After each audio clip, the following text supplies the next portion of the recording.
We move from Cuba now to Little Havana in Miami, and that's where we find News Channel 8's Gene Ramirez live this morning. And Gene, we have seen these celebrations ever since the news broke last night, because we know that a lot of people have heartache, and they know that their families have made that treacherous journey, that treacherous 90 miles from Cuba to the United States, and many of them not making it along the way.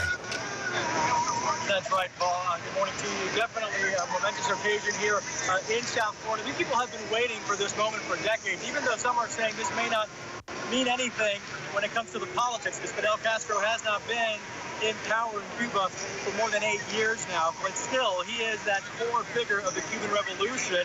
And yes, people are celebrating, in this case, his death. I want to show you where I'm at right now. This is Versailles, or Versailles, you want to pronounce it the French way. You can see there's a Cuban flag over the coffee window, where for decades, Cuban Americans here in Miami have been coming to have their Cuban espresso and talk politics. This is where, when everything was happening between the U.S. and Cuba, when the policies were being changed, where the Cuban community would gather.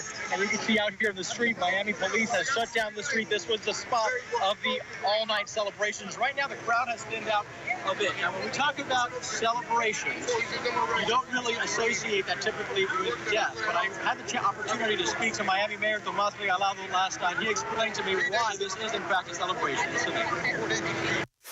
The streets are so joyous because several generations of Cubans are celebrating the death of a dictator.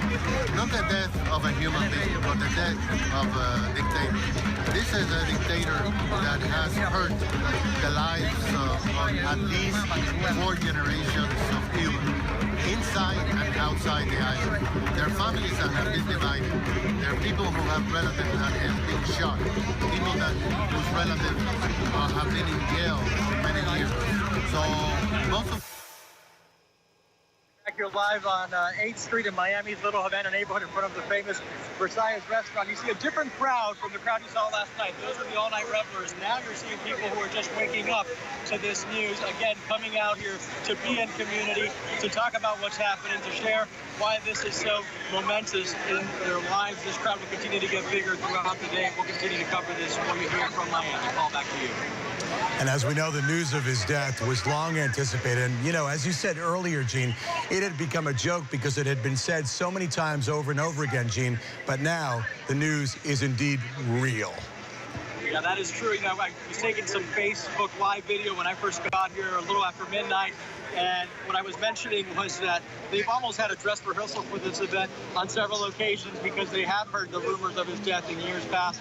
This time, very real. Some people asking on social media, is it true this time?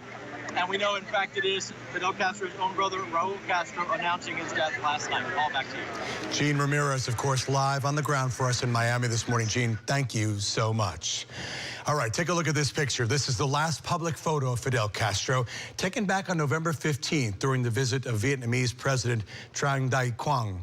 There is little reaction from residents in Cuba at this hour, as we showed you from that live video before. But of course, we're expecting to hear from people on the island as the sun continues to come up and as the day continues. We want to show you, as I just said, a live picture of Havana this morning. Of course, it seems to be very quiet there this morning, a very big contrast from the streets of Miami. Again, very calm and quiet right now, as Gene said. Just like in Little Havana, there in Cuba, they will be coming out to get their espressos, their coffee, and to talk politics this morning, as that nation realizes that its former president, Fidel Castro, has now died at the age of 90. Of course, keep it right here on News Channel 8 all morning long. We continue to track this breaking news situation, not only in Miami and Cuba, but throughout the world, reaction. And we'll bring you any updates as they happen, of course, right here on air and online. Just head on over to WFLA.com.